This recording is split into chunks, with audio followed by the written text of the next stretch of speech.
Here. What is it? 20, what again? 20 minutes till pickup? 20 minutes till pickup. Not minutes. Oh, do you know, so you're so picky.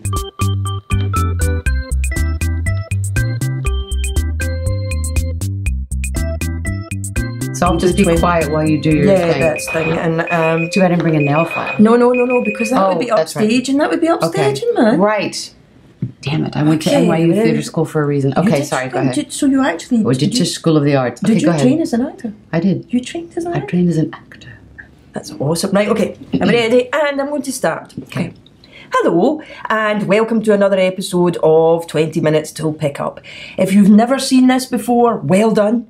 And if you have seen this before, I'm sorry, it just isn't going to get any better. But this week I have a very exciting co-host. Ladies, gentlemen, creatures of the universe, please welcome actor Lori Allen. Do you know what? That was smoother than I've ever done it before. Right. Do you know that? I've never done it that smoothly before. Were you not caffeinated? No, I'm caffeinated. I think it's just... I think because we've been talking actually for a good, 40 minutes. Yeah, Maybe that's why it was like smooth sailing. Just kind of going with just it. Went with it. We were ready. We were doing the thing, right? Yeah. So, I was saying actor a bit, like, you do tons of things. I mean, like, because you do acting. In fact, you were on my TV the other night in... That's fancy. That's fancy talk for acting. I think you were in Castle. I was in Castle. You were in Castle. Was that quite recently? I played like a real, not a white trash, but just a blue collar gal. I usually play like, cougars and publicists and things like that. Cougars are good. I play prostitutes. That's me. Oh, yeah. I prostitutes and you play cougars. I always get cast as like a cougar or a publicist, but it's actually really nice to have like a good acting chops. Like I remember finally being able to say to my agents, like, how about like the DA on Southland and things like that. Well, I didn't say to them that's what I'd like to be cast in, but that was a nice turn. Yeah. And to play an alcoholic Nazi, intense mom on The Closer, that was very fun. And then Castle was just like a really blue collar lady missing her kid. Have you always wanted to act? Is that what you always wanted to do? I think if I had ever come home, because my parents are actors, they're performers. Oh, no way! Yeah. So if I'd ever come home and said, Mom, Dad, I want to be a lawyer or a doctor, they would have been like, you need to get a side job, one that's responsible, like tap dancing or juggling. I mean, it would have been like completely unacceptable for me to come home. That's wild. Yeah, I never knew that. Yeah. Yeah. But mostly you're known for, or are you known? You're like hiddenly known for your voiceover work. I would agree with you. Because look, I brought some tissues today and they were like, some SpongeBob SquarePants. Yeah, that's where I'm going after here. It is. I should take them to my friend Thomas if he doesn't have enough memorabilia of himself. No, I bet, Tom Kenny's now directing. No way. Tom Kenny himself, SpongeBob. He's SpongeBob and he's now directing. He's a phenomenal director. Does he talk like that? He doesn't talk like that. Hey. Could you imagine if he talked like that all day? He would punch him. Wouldn't you punch him? He would punch him. He's the nicest person in the universe. Really? Besides you. Oh, I did voiceover too. I did a bit of voiceover. No, I didn't. I did Chicken Run. I was a chicken and Chicken Run. Dang it, I was going to interview you. Hold on. Tell me about some of your voiceover work. Let's interview each other. How was your voiceover work? It was good, thanks very much. You know what? I had to work real hard to do a Scottish accent, and now I know. Your Take two. Your Scottish accent is quite impressive. Yeah. How do you do a Scottish accent? Could you teach me how to do it? No. Because then I wouldn't get any work and I barely get any anyway. I'm going to do South African. Okay. So you play a sperm whale. A sperm whale? I don't know. I've never really thought of it as the sperm part. I just play a big oversized whale who's like under the sea in Bikini Bottom. I love pearl crabs. Like we've been doing the show for 16. Oh my God, is that possible? Almost 16 years. We're on season 9, and the new showrunners are the guy from South Park and Steven Hillenburg, the creator's like back in the booth, and we have so much fun because we go in together. So it's like, it's crazy. It's really, really fun. We go in together as a group and like we mess up so many takes. The last time I was in, week before last, John Hamm from Mad Men was in and I was like, he's John so Hamm. handsome. And I could barely concentrate. I was just like, oh my God, he's so gorgeous. And I was like, oh, I just stand Mike. And so I got to play opposite him as one of my, because you always do like another character besides your main, your main one. So when I wasn't doing pearl crabs, I got to be, this looks like sort of 1960s, like Mad Men kind of character. I won't give away the plot of what happens. And I couldn't say anything about it because it wasn't going to press until like the next couple of days. And I was like, oh my God, I work with John Hamm. I was like freaking out because my dad's in advertising. My parents are in advertising and actors and such and jingle writing and performers. So my dad's a huge Mad Men freak, and so then I told him, he was like obsessed. What's going on? How did it go? What did it look like? And I was like, well, do you have a crush on him? I do, but you can't. Or I mean, you can have a talent crush. And I jokingly wrote on social media, like, my new boyfriend, John Hamm. And I was like, everyone was like, are you really going out with John Hamm? I'm like, no. So I feel like when I go to work today at Nickelodeon, I'm going to get like scolded. And I was joking. Like, if anyone knows, I was like, I'm joking. It's a joke. I'm not going out with John Hamm. I wish I were going out with John Hamm, but I'm not. Is he married, John Hamm, or is he... He just recently got divorced. Oh, he did? So that's why I was, if he should be there today, I would not be opposed to being, available. I am single, so I wouldn't be opposed to be going out with John Hamm. I think it's an unfortunate surname for an actor, though. And I'm vegan, so I don't know that Lori Hamm would sound good, but I think people would be forgiving. Especially when you're a bit Jewish. You know what I mean? You can't be Mrs. Hamm and be, like, a bit Jewish, can you? Isn't that wrong? Not at all. Isn't there a law against that? Nope. Mrs. Hamm? No. You have to make compromises. I mean, you do? You do. Yeah. I'm just pretending this is a cocktail in honor of Mad Men. It's 5 o'clock somewhere, as my mother would say. Do you have a favourite thing that you like to do? I mean, I'm guessing, like, the SpongeBob thing is just, like, completely like family. You know, like, you've been together so long that you just go, oh, and then back again. Yeah. I think I got asked this yesterday on another fine podcast, such as your own here. I feel like we're news anchors, like Tom and Diane, like on Family Guy, if we were live. This is a dangerous thing to have, like, a pretend microphone in front of me. I think it's a microphone, but really it is a... Scottish man. It is a little Scottish man. A little Scottish man. My favorite thing... That's life size. I want you to give me the confidence to go back to doing what I love to do most, and is to go back to doing solo writing and really get up and doing that. But live theater is my favorite thing. Oh yeah, really? I'm about to do my solo play here in LA. That's wonderful. I'm doing a little test of it because I haven't done it for a while. One of my solo plays. Congratulations! Thanks very much. So I'm going to do it in December. I'll tell you what it is, and then you can come. And I can copycat and just, put a couple of my own things in there. Yeah. It's about a woman that falls in love with a fish. Oh actually, there you go. That's kind of a link, isn't it? What with you being a sperm whale and me doing a story about a woman that's in love with a fish. Oh my goodness! Right? That's great. That's kind of awesome. I do love theater, and I now that I coach clients, for voiceover and often on camera as well, it really is my pet peeve when people are just like, I have a great voice, and I'm like, you probably do have a great voice, and often people have a really cool scratchy quality to their voice or whatnot. But you have to be a storyteller. You have to be able to, whether it's just like, especially. Actually, if it's like, Tonight at 9 or L'Oreal or whatever the case may be, you have to be able to relate a story, a beginning, middle, and end, especially if it's just like a couple of lines. Yeah, no, totally. So I think for me, having a theater background and coming from a theater background as a kid, and my dad sticking us in commercials when we were little, my sister and I, that's how it happened. But I think my very first little theater bug was when I did like Annie Get Your Gun. It was a play, and I remember sitting like backstage with all the ladies in their bra and their, in the 70s you could have a cigarette and be putting on eyeliner, and them gossiping backstage in theater, me being like making ponytails and being like I was ready, and I was like, I love the theater because there's nothing like a live audience. There's just nothing like it. Yeah, and that's like that's and what sometimes sometimes you're glad there's nothing like it. Do you know what I mean? Sometimes with some audiences you're like, there's nothing like you in the world, and that might be a good thing. Yeah, But sometimes it's not like that. Most of the time it's not. Yeah. What's the first ad you were in? Can you remember? Yes. It's very ironic because I can't eat wheat. I cannot tolerate wheat. Me neither. I know we can get on a whole tangent about how much we get. We don't do our stomach aches and how much we. Oh, gluten is the devil of Satan. Gluten watchers, turn your eyes. And everyone's like, it's so LA. I'm like, really? It's so I'll throw up on you. It's not it's not an LA thing. It's like I can't eat that. I don't throw up. I fall asleep. I do. I fall asleep. I'm like just the person who's going. And see. Yeah. No, back in my mom took me to the pediatrician. She was like, she's always sick. She's always like at school, like la la la la la. Bleh. And my pediatrician back in Perna said put her on soy or almonds or something like that. So she did, and that was, thank God. And then at some point she was like, all right, I'm a single mom in the 70s, and now we're just gonna, you're fine, have a peanut butter and jelly sandwich. And then I was like back to being like la la la la la. Bleh. Yeah. Anyway, my first commercial was for Archway Cookies, and I was little. It was a radio spot. And I was like, I love you, Mr. Archway Cookie Man. And they would just feed me the lines. And then my dad stuck us in a Shakey's Pizza commercial. Oh, hello. And he was the first one to do like, a single shot, handheld camera. And it was me and my sister and my cousins. It was the coolest commercial. And we were all like, and the camera and everything.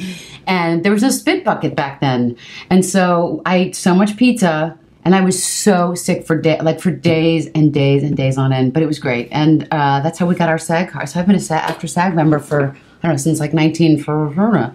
That's a while, isn't it? Between proud of my union, proud of my being a union gal. Yeah. Do you? I'm not in a union here yet. You know that? No, I'm in the Writers Guild union, but I'm not in the union because the equity here don't recognise the equity over there. Well, I'll just have to get on somebody. No, about that. I'm just like no, I don't yet, because it means that I can do non-union jobs without any hassle. Right. So don't. And in fact, technically, you never heard that. You never heard that. Unhear that. You never heard it. What was I going to say to you? Do you have a favourite job apart from SpongeBob SquarePants? Oh, look at my tissues. Do you have a favourite job? Is there one that sticks in your mind? I love doing all the Pixar stuff. I love doing like the Monsters University and right. I do too. I wrote for Pixar. I did some writing for Pixar. You know what? I remember looking up your fancy resume. Not as fancy as yours, though. Not as fancy. No, it's you're not pretty as fancy. damn fancy. No, I think your fancy. husband would attest to you being pretty darn fancy, right? Only at certain times of the night. Right. Anyway. Well, But if I could make that armpit sound, I would. Yeah, and I would deserve it. If you could have made that. I know my sister can do that. I can't do that either. I'm so jealous of her for being able to do that. So the Pixar thing you like to do. Yes, that. That's so fun because we're in a big sound stage on Disney together, and we're improvising the whole day. And Toy Story and Monsters University and WALL-E and all those. I mean, that's like your dream job. You're improvising. You're doing. It's basically like a live action job. To me, the microphones happen to be there, but you're just in it. You're walking around and you're on your feet all day, and it's fun. But you come home and you're exhausted. Yeah. But you've been, you're with your other, it's like Lorraine Newman and Jess Harnell and Mindy Sterling, some really good groundlings type, fellow people like that, and it's awesome. It's really awesome. And last night I was just doing some unscripted crazy stuff called Fill in the Blanks. Get it, like fill in the blanks? My character was Rode a Pony. Why do I always get typecast like that? I like that. I like it too. Hey, because it was for charity, and I wanted to talk about your charity, because it's not all just me, is it, for you? You're not all just me. You are doing charity things. Thank you. I really appreciate you asking that. So it's kind of hard to hear, so I appreciate anybody who's listening to this, and actually to know about it is, I always say to know about this particular cause that I will be telling you about is to be an activist, because a lot of people don't know. I think people on the other side of the pond, so to speak, over in the UK and such, pardon me, happen to know so much more about the dog and cat meat trade.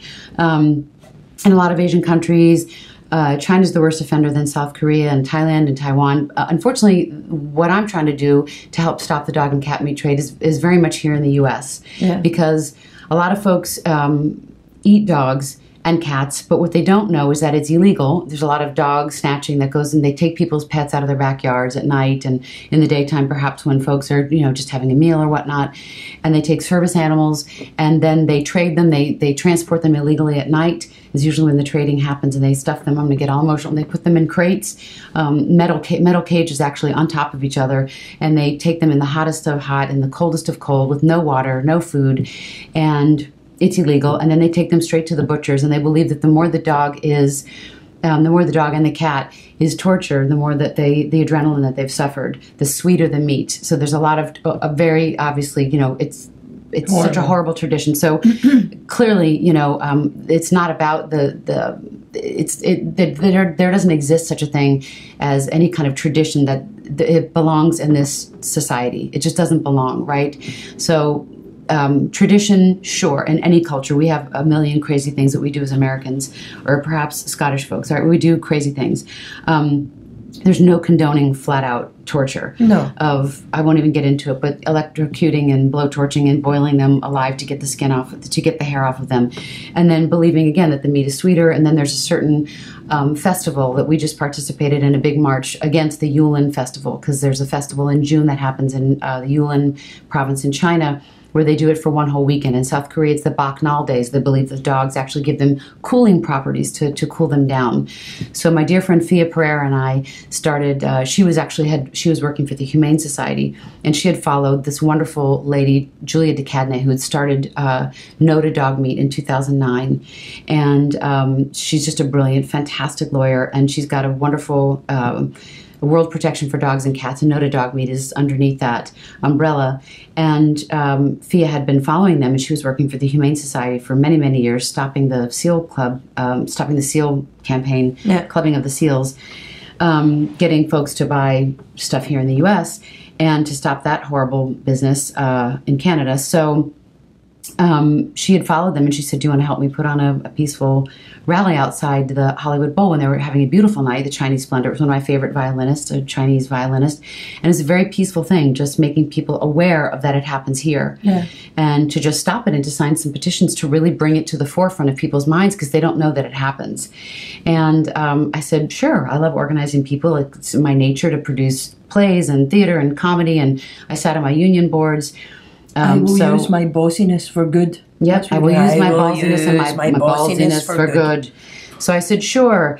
And we just we ended up creating the U.S. chapter. And we found out that here in the United States, in 44 countries, it's legal to eat your pet. No way! So we are working on closing the loopholes and bringing dogs back from the trade, the ones that make it out alive, because there's a lot of squished, broken bones, and they don't make it out alive. To bring them back and to be trained as service dogs, for our beloved veterans suffering from PTSD. That's cool. Yeah, so that's what our So, and is there a site that people can give their money to? They absolutely can. The site. Can you put a thing? Thank you. No. You can. Yes, you can. Yes, you can. Put a link. See through the tail. Yeah, exactly. Stop.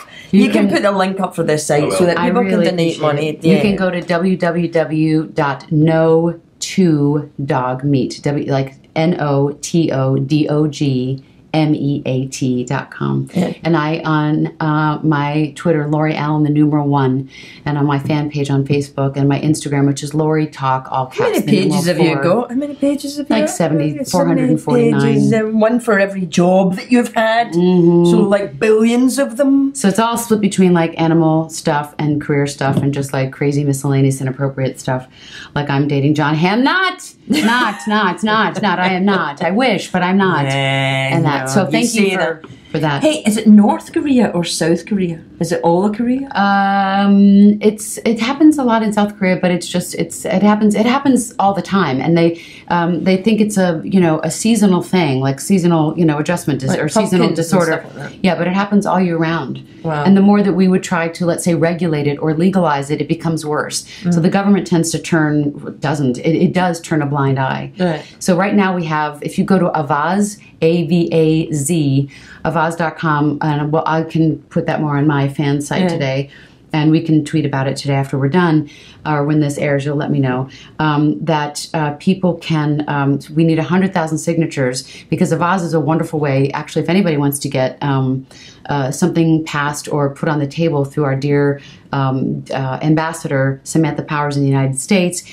If there's 100,000 signatures, it has to get looked at by our UN ambassador of the United States to the UN. And the guy who's in charge of the whole UN, Mr. Thing, he's Korean. So it's very important that it gets brought, and 100,000 signatures is nothing. No. So not that the causes and things like that and GoFundMe to raise money and causes and things that get spread around the interweb aren't important.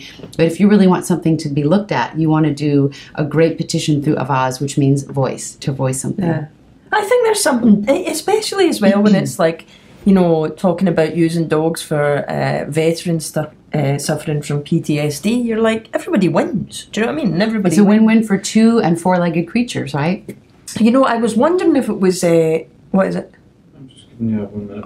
It's 1 minute? 1. Because I wanted to talk about that. Yeah. It's North Korea with the crazy Kim Jong guys, isn't it? Because I was trying to explain to my kids that there was a point when Kim Jong-il, the father, started breeding giant rabbits to help feed their country's hunger.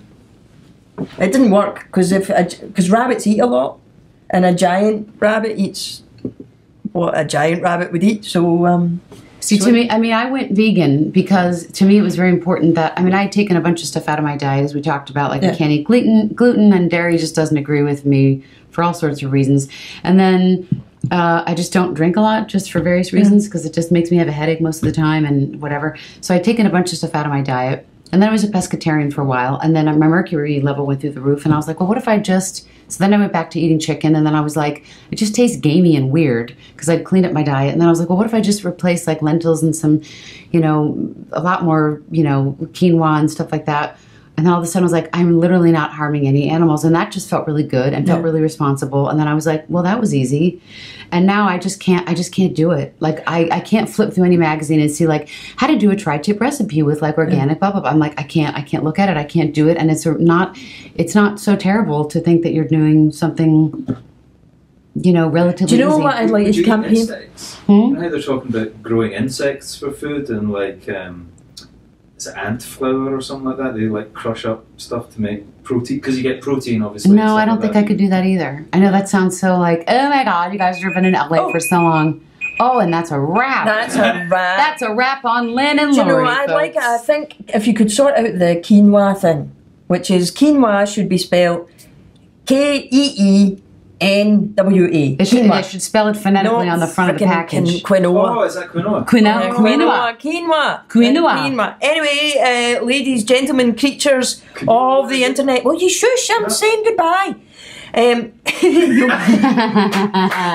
ladies, gentlemen, creatures of the universe, thank you very much for watching. As you can see, it wasn't any better than usual, although it was more attractive because Lori Allen was here. It's because I have hair extensions in, that's all. I had an audition. Oh, you have an audition? I had an audition. I'm going to go see John Hamm, maybe. I'm just kidding. I'm just hoping he's loitering outside Nickelodeon. A good date to take him to some theatre, you know, like a one-woman show. Oh yeah, about a woman that falls in love with a fish. That would work. A good date. I wonder if Yeah. All right. Anyway, it's time for this to end because otherwise it's going to go on and on and on. Like, oh, look, there's a fly. There's a fly. Yeah. Would you eat a fly? I wouldn't eat a fly, but I would kill one. Gets I would kill one. All right, ladies and gentlemen, bye. And scene.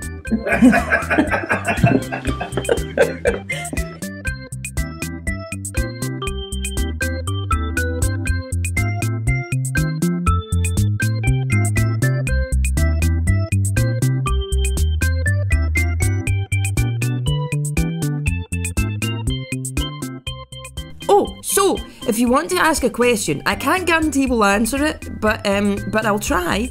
You could tweet me a question at @LynFergate, or you can make a comment if you're watching this on the video. And oh, you know what would be awesome? Can you share this? Thanks. All right. Mwah. See you later.